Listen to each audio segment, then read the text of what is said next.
Well, he's no Tom Hardy, but Hank Azaria is at least better than a turd in the wind.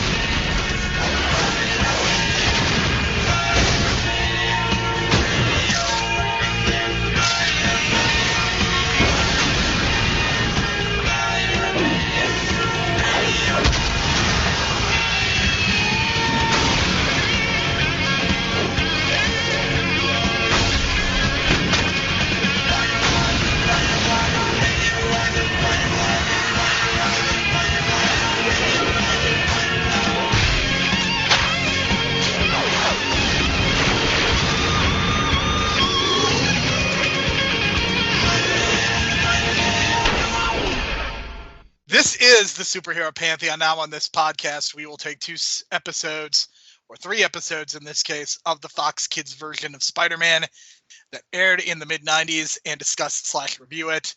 These are not for Pantheon eligibility, but are a fun side project. My name is Jerome Cuson. You can find me on Twitter at JeromeC1985. You can find additional episodes of this podcast through Apple Podcasts, Stitcher, Spotify, and all of your favorite podcast apps through the real world.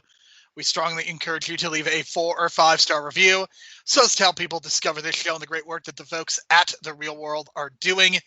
If you would like to interact with us or send feedback, you can do so by following us on Twitter at Hero Pantheon.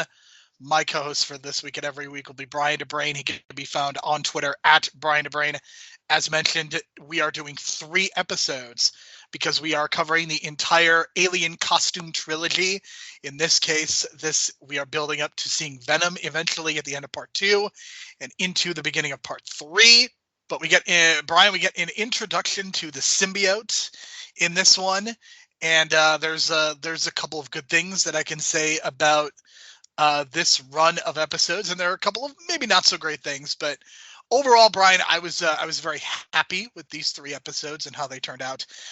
It was nice that we did not get Topher Grace in a church. We did not get Spider-Man dancing like he did in Spider-Man 3. We also did not get any awful hairstyles, including Woody Harrelson, which I think is important. But we kind of did miss Tom Hardy in a lobster tank, though. That is definitely something I feel like we missed out on. I don't know how, but it blows me away that like these 3 episodes combined is like an hour and 5 minutes, and yet it's somehow better than the 2 Venom movies, man. Even in a dramatic sense, like how does that even work? I don't even know anymore, man. Because the beginning of this first episode, especially, is like so dramatic, and like the way that everyone in the city is just panicking as this space shuttle has an emergency landing into the city, and no one knows where it's going to crash, and everyone's like, "Oh my God, we're panicking." That was incredibly dramatic. I didn't realize how dramatic it was. Credit to, he's not a voice actor, but John Beard, the local LA news anchor on Fox 11 News here in LA, for me, was the voice of the news anchor in the show. So for me as a kid, when I watched it, I was like, oh my God, that's the dude from the news. So, and it added this sense of realism to that dramatic crash landing. So for me, I'm just like, wow, this like real tension with like Jameson concerned about his son and then trying to get into the helicopter to go to the crash site. And, with the news report in the background, and then Spider-Man trying to get there. Like there is this big, like crazy dramatic tension at the beginning of the first episode. And I thought it really like came together well. And then when it crashed and then the symbiote escaped and everything like that, everything going down. I thought it was a great setup at the beginning. And John Beard, man, thank God he's alive. I looked it up before we recorded. He's 74 years old. I don't know if he's still doing the news anymore. I haven't watched the local news program in forever on Fox 11, but as a kid, that was really cool because you were able to see like, oh, they got the real news anchor for the show to add that sense of realism. And I don't know about you, but I really love the beginning of this. And I'm just thinking like, how is this so much more dramatic and like tension filled, more so than the crash landing in the first Venom movie where it was just kind of like an afterthought? Maybe because like there's no Jameson to add stakes to the mix? I think that's possible, but even in Spider-Man 3, I think we didn't really have a lot of tension associated with the Venom character, and I think that's what this animated show does. so well. I think the other thing that helps is when we're talking about Spider-Man 3, we are talking about that movie in terms of there were multiple villains as part of it, and here the focus is very much on the symbiote. And yes, do we have Rhino? Do we have the Shocker? Yes, but they are very clearly positioned as side villains that we absolutely do not need to care about. And we can get into some of our thoughts on them shortly, but the focus is on Venom. They are the important people to regard and think about. I think the thing that impressed me so much about this first episode, and we are going to kind of break it down and talk about it episode by episode, is that you actually get to see J. Jonah Jameson be a bit of a human being. Like, there's clearly a complicated relationship that is very much in the subtext of the series. But I appreciate the fact that they're kind of making him not just be, because we've seen him, as we've talked about in recent weeks, just how bad of a person he is. But here he is actually caring about his son and whatnot, even though they don't have the best relationship. And we get to see that. So I really appreciated that. Of course, Kingpin has to get involved. The thing that I am realizing and I'm being reminded of is just how involved Kingpin is in the series, and it's crazy to me that Kingpin has never been in a Spider-Man movie at this point. Like, he is such a focal point of this animated show that, and I know because of the complicated rights and things, and I think that there is that possibility that it could happen now, but it's crazy to me that Kingpin is kind of the puppet master, and he is basically the one that is pulling all of this off, but yet in the movies, like, he's basically been a non-factor. So I'm hoping that is something that changes. But Brian, the funniest thing that takes place in any of these 3 episodes is when Kingpin calls Rhino, and Rhino is just standing there in his costume. What's up with that? Okay, let's set up some context first. So, basically what happened is Kingpin sees the news footage. He sees the spaceship coming down. So in his mind, of course, he's like, oh, let's just steal whatever's on that thing. Let's steal whatever MacGuffin is on the ship. You know what I mean? That's his first instinct. So that tells you what kind of level Kingpin is on. It's like, there's this emergency crash landing. A bunch of people could die. Let's call the Rhino and steal what's inside. You know what I mean? Like, that's his logic. And then the Rhino is sitting in an apartment, answers a phone call in his Rhino costume. So the first thing I DM Jerome, and then he DMs me back like, dude, I thought the exact same thing. So he's just sitting around in his costume all the time because they couldn't animate a different costume for the guy. But hey, man, that's animation in the 90s, because like at this point, you'll notice that Peter Parker only has one T-shirt. Yeah, it's a little weird that he only has the one T-shirt. So yeah, that definitely threw me for a loop. So the shuttle, they're flying in from space. The symbiote is seemingly trying to take over. They actually have to crash into the George Washington Bridge, which I feel like that would be a really big deal. And it's important for the scene, but it's never really addressed again, even though this would cause like billions of dollars of damage. So Rhino takes the material, but of course, because he's a big Dumbo, he has a tracker put on him, and Spider-Man is still able to pull out the astronauts, which is what he wanted to do anyway. So that I kind of like that idea that even though Spider-Man did not get the materials, he was able to still save the human beings. And I think that's an important thing. And that's something that I want to keep emphasizing, because that's what superhero stories are supposed to be about. And poor Eddie Brock, still trying to get his job back. He wants his old job back in exchange for giving Jameson the pictures, because Brock is claiming that Spider-Man was in fact the one that stole the Prometheum X. And Spider-Man eventually is able to crawl out of the river, has the symbiote on him, and he decides to go after Rhino. Spider-Man / Peter Parker is being blamed for the robbery, as Jameson offers $1 million. And I think this is an interesting idea, because we've been kind of building up to the fact that Peter is getting increasingly frustrated by the fact that he does not get any credit, doesn't get any payment, any thank yous, any gratitude. And you're seeing that frustration build, and the symbiote is able to take advantage of that and increase this bitterness and make him also more confident as well. As the costume, he has a new costume. He is now basically a black version of Spider-Man, and the costume enhances his powers, including the webbing. He no longer has to rely on making the webbing for himself. And it is also a lot easier for him to change costumes in and out of his costumes as well. So that's kind of what's going on, Brian. Any thoughts on what you saw here in terms of Peter's bitterness and kind of how he handles getting the new costume? I don't get how Spider-Man 3 turned out the way it did when it's so much better in a dramatic sense in an animated series. You know what I mean? It's such a shorter amount of time, because that's basically what they were trying to do in Spider-Man 3, what you just said, and they couldn't get it done. And then they tried, and they just went full like emo with it, but that's not what, that's not what it was. It's like it's giving him that extra sense of confidence. It's like giving him that extra sense of like assholeness that he usually doesn't give into, like when Felicia Hardy and Flash Thompson go up to him and they have that little scuffle. Felicia's like taken aback, like, "Oh, Peter, what has gotten into you?" And then it's just that confidence that the suit gave him. You know what I mean? And also, I want to point out that I love how Spider-Man, the first thing he sees that black goo on his suit, he's like, "God, stupid New Jersey sewage or whatever that's getting into the river and all this disgusting pollution." He blamed it on pollution, and I thought that was hilarious because from what I heard about New Jersey rivers, that certainly seems to be the case. So good realism there.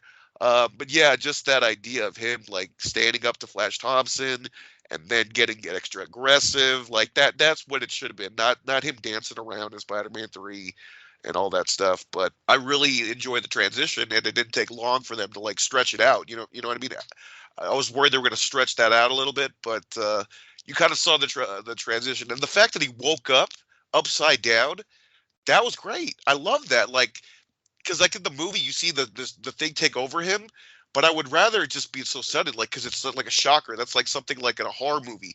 You know what I mean? Where all of a sudden you just wake up, and then you're all of a sudden it's like, oh shit, I'm in a suit and I'm hanging upside down, and like, how did the fuck did I get here? And then all of a sudden you're just kind of like rebirthed into this new suit. And that's kind of what happened. And I love how, they kind of use some of that imagery as well, that iconic imagery of, Spider-Man hanging upside down, staring at his dark reflection and seeing the costume for the first time, which was used in the Spider-Man 3, which is also like the big teaser poster for Spider-Man 3 back in 2006 for the movie. So I thought that was I like things like that. We talked about Mysterio and the museum, history and Spider-Man, I like that tradition. So they did a good job with that. And I did like the increasing aggressiveness to the point where he nearly kills the Shocker or the Rhino? The Rhino.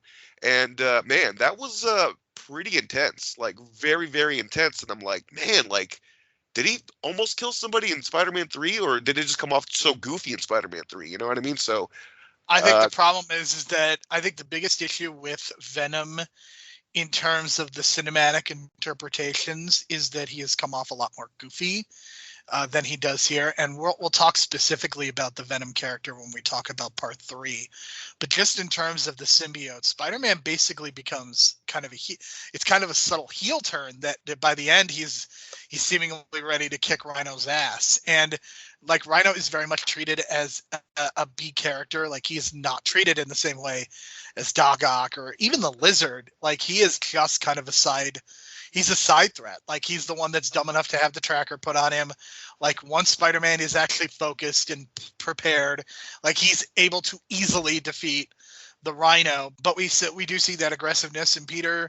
Even the way that he talks to his aunt is very different than before the symbiote. So by the end, he's kind of having this conflict of emotions as I think he's realizing that he's changing and just how difficult and rough that is. So I think that's what makes part 1 stand out so much, is the fact that we see this evolution of Peter Parker basically becoming such a more evil person. And that's something that Spider-Man 3 did to an extent, but I don't think they did it enough. I don't think again, it came off more goofy than anything else. And again, there were other villains that were a huge priority. Like of course, you had the Sandman in the movie, and the Sandman was such an integral role. Like it wasn't like here Rhino again, very clearly being positioned as just a means to an end, a means for Peter Parker to continue his character development.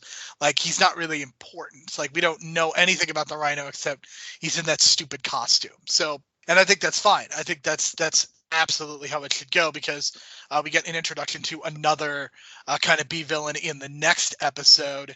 But I think this is a really good start. I got a really good vibe just from this entire run. So any other thoughts on part one before we go into part two, Brian? This is kind of a transition, but Christopher Daniel Barnes, I feel this like is his best episodes of the season by far, in terms of like the transition and the gruff and the aggressiveness and the tone that he has to get into when he's in that transition of the heel mode, so to speak. And then you really see it really like I think he stands out the most in episode 2 out of the first season so far. And kind of thinking about it, maybe in the first season overall, this upcoming episode is his best. Part 2 of the alien costume, and I think he did a tremendous job, and you can hear it in his voice, and I thought he kind of carried this episode a little bit in terms of like the build up and towards the end where the costume comes off. So in part 2, Spider-Man is still being chased because it is assumed that he is the one who perpetrated everything that happened with the Prometheum X, and he eventually gets bailed out by the symbiote as the symbiote is continuing to increase its power over him, and he's again still feeling the conflict. But what he decides to do is to get some information from Connors, because he even gets aggressive with Eddie Brock and J. Jonah Jameson, two people that he is not necessarily a fan of, but also two people that he doesn't necessarily want to straight up murder either.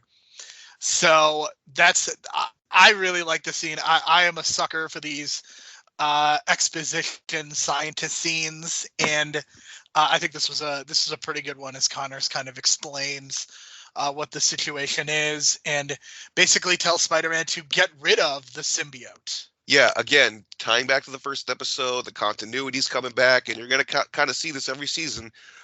Connors is going to be that kind of mentor, scientific figure that whenever Peter has like a question that he's stumped on, he's going to go to Connors. And this is exactly what happened, and that's why he saves him at the end of the first episode, and that's why that's why they painted Connors in this light as a good person, as like this tragic kind of figure, and now he's here to help Spider-Man pay it back, basically. And I love that tie-in and that coming full circle, and just the idea of like the suit, just kind of like when they take a piece of it in a sample and how it doesn't want to be cut. I thought that was a really cool like idea about it. It's like kind of reflexiveness and like its instincts, you know what I mean, and then it kind of had to trick it to get a piece of it off, and then when they examined it, man, I thought that was a really interesting like because I don't think they do that too much, like especially in like the two Venom movies where they kind of like put it under a microscope and get to the really down and nitty gritty of it. Like they try to do that at the beginning of the first Venom movie, but then they started killing homeless people, and then the whole idea of it kind of got lost. But I do like this idea of exploring it, and they kind of do explore more in the third episode as well about the history and origins of it. But just this idea that it's this organism they found it on the moon, but it's been traveling from planet to planet to planet. And it kind of expands on that idea that it kind of transcends and goes beyond maybe even other multiverses, possibly. So this thing is millions of years old, and, it's unpredictable, and it adapts, obviously. So all that kind of scientific stuff I was really digging into, because we really didn't get into like a lot of it in the Venom movies. Jameson's son wakes up and mentions Rhino, and because of the fact that Rhino was the one that was identified as perpetrating what happened on the ship, Eddie gets fired again. Now, the way that I read this, Brian, is it's not because J. Jonah Jameson likes Spider-Man. It's because his son and kind of the emotions surrounding it. That's why he was like, Eddie Brock, you're fired because my son told the truth and you were clearly lying. That's how it came across to me.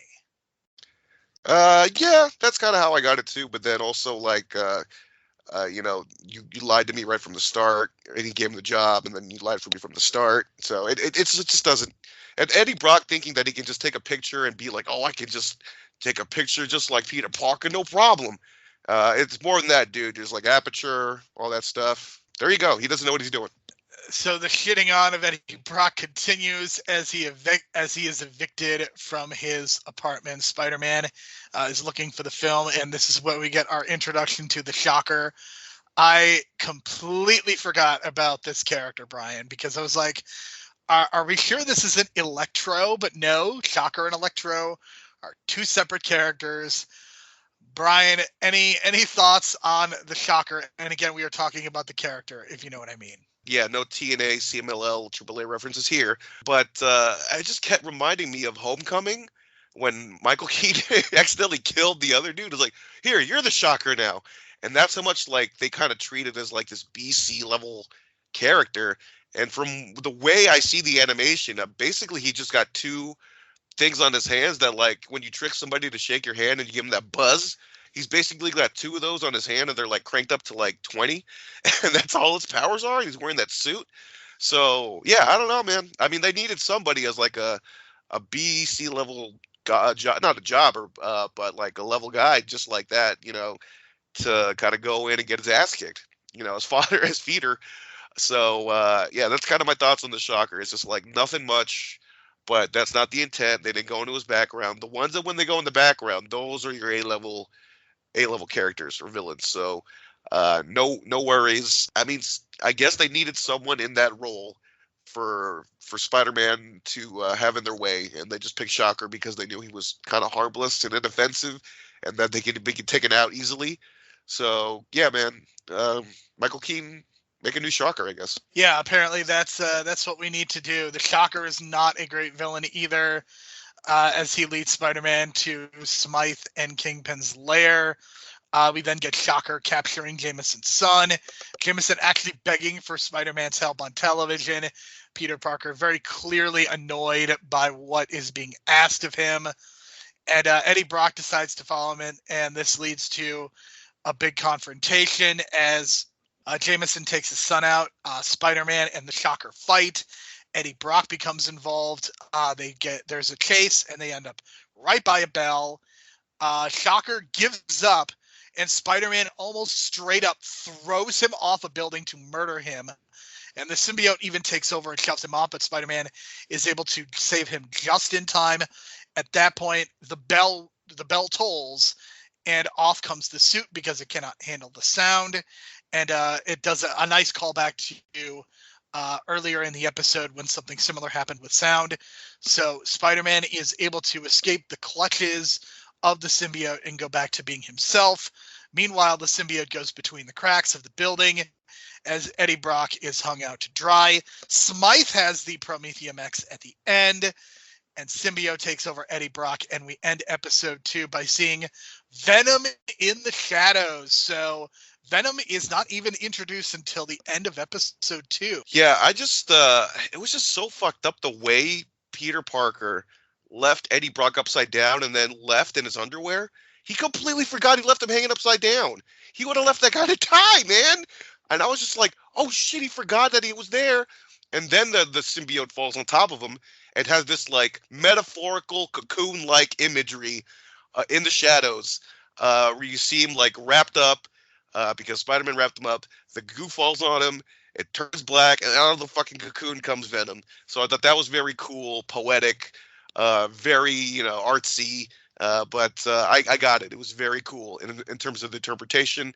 But man, Peter Parker just left him to dry. And I don't know if he just forgot or didn't realize he left Eddie Brock hung upside down. But had he just left him there the next day and the symbiote would have went away, God knows what would have happened. If the thing would have fallen, he would have broke his neck. He would have just killed the guy on accident. That is definitely a possibility. And as we go into episode 3, Brian, I had a WWF flashback at the beginning because Eddie Brock is working out, and it looks like he's on steroids. That's the only thing that came to mind when I saw him. Well, it's the 90s. But this is right around the steroid trial. This is the steroid trial. I was about to say, I think the verdict was about to come out with McMahon and the fucking neck brace.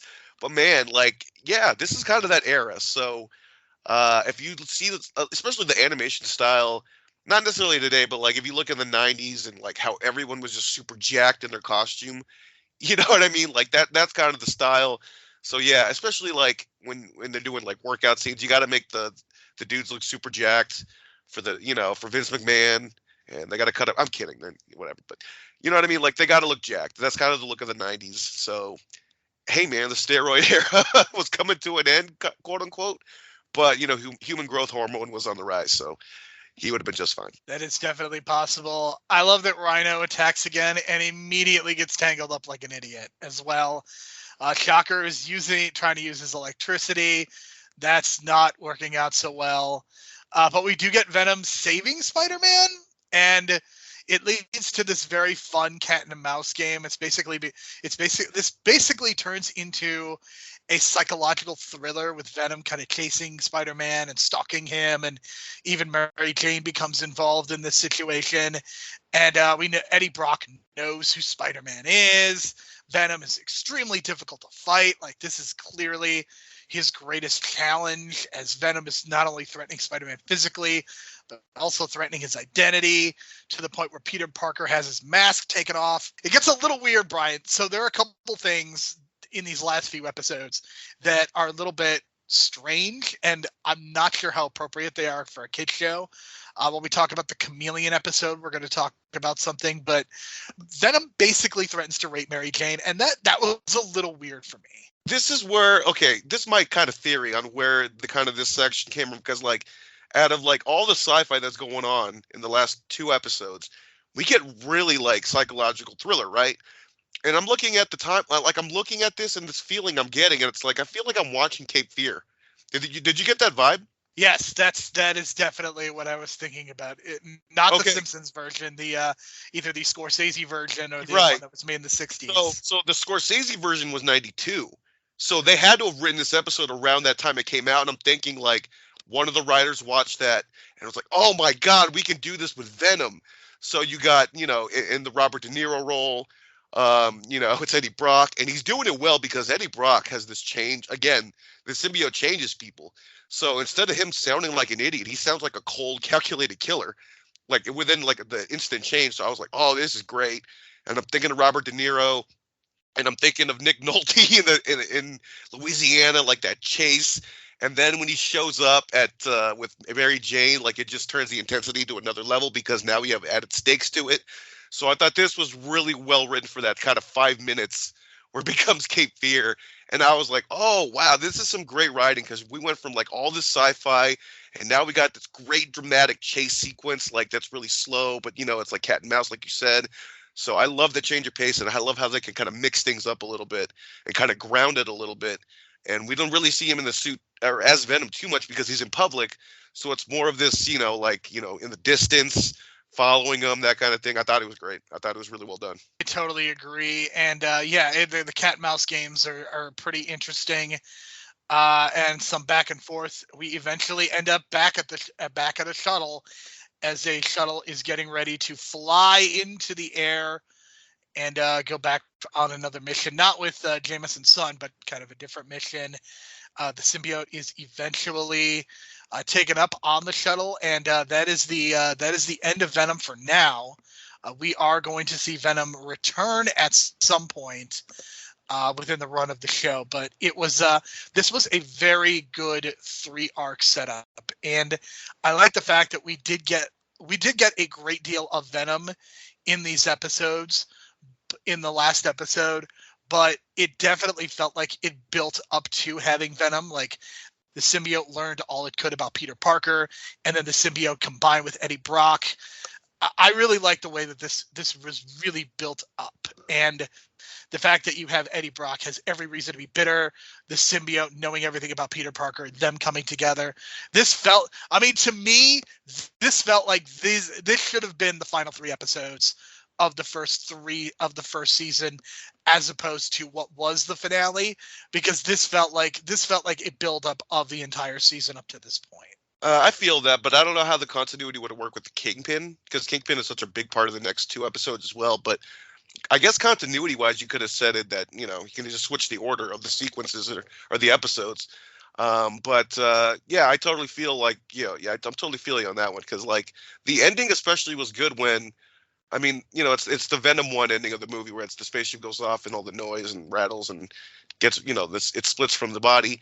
But what I noticed is like the symbiote kind of just goes away and Peter Parker doesn't do anything about it and he kind of just forgets about it, which I guess is like typical cliche tropey, superhero stuff. I'll see you again another day kind of thing. But I just thought it was kind of like, well, that was a little irresponsible. It's like you didn't have a plan for that. Like you should have had a plan for like that and what to do with the symbiote when it gets off the guy. But again, I guess they didn't really think about that in hindsight. But I think because that would have been more like Peter Parker thinking like scientifically wise. Because like I thought that was like, whoa, it just went away and like it's gonna find someone else, and then the cycle starts over again. But again, they were leading up to more Venom episodes in the future. I just kind of wish they would have like did something about that, because that seems like it could have just hit the next person around the block and the story just keeps going. But they didn't really think about that. But that was the one kind of like criticism. I was like, maybe they should have tied up that loose end. But overall, the whole thing I'll give an 8 out of 10. I couldn't even say which is the best episode, because 1 and 3 were just so good, and then 2 has these great moments as well. So overall, I would say they're even. But I do love, again, the change of pace. We're going from like high drama, sci-fi, a little bit of horror, going to the dramatic chase, and then like a grounded ending. And and then Eddie Brock doesn't really remember much, I guess, but they'll go back to that later on. Absolutely. And I think this is probably my favorite version of the Venom story in terms of non-comic book, because I do not like the Venom movies. As a matter of fact, I would say I hate them. I also am not a huge fan of Spider-Man 3. I really hope that whenever Kevin Feige and that crew, Amy Pascal and them, decide, we are going to do the Venom story, that it's similar to this. I know that there's going to be some remixing involved, but I would really, really like to see this version of the story get told in live action. So that's kind of what I'm hoping for. So we know that the last couple of weeks have been a little bit on the odd side, as on March the 8th, Kevin and I did our podcast on Undeclared, so you got a chance to hear that. Last week, Brian and I talked about The Batman, which we would encourage you to go into the archives and take a listen. But we are going to be getting back to a little bit more of a regular schedule, with this week being the discussion of the penultimate episodes, and then next week into the final 3 episodes of Season 1. And then things, of course, are going to get weird again, with the first week of April kind of being a Kevin and I podcast. And that's generally how things are going to go. It's going to be Brian and I for 3 weeks, and then Kevin and I for 1 week, and then that's basically going to be the rotation as we go through the rest of the year. And not only will we be discussing all of the Spider-Man seasons, but we will also be discussing some of the superhero movies as well. So for Brian, my name is Jerome. Thank you so much for listening. We will talk to you again next week. Rhino and Shocker? How'd they get together? Computer dating?